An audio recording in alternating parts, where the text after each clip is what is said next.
When we're moving data around or exporting, things can get a little messy. One of the issues that we do come across is gaps in our data. This can make it very difficult later on if we want to filter by a certain column or look up data. So to tidy it up, what we can do is actually remove those gaps and just move all the data along. First of all, we have to select the data that we want to tidy up.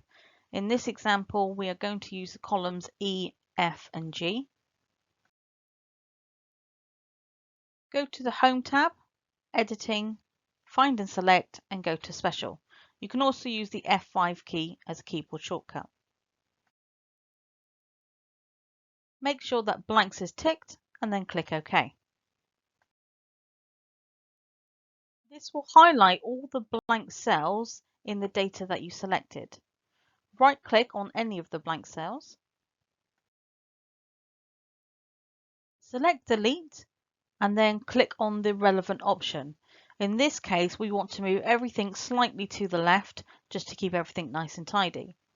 Do keep in mind that if you have any other columns after the one selected, they are going to move across as well. So it's best to make sure that the ones you're amending are on the end of your table.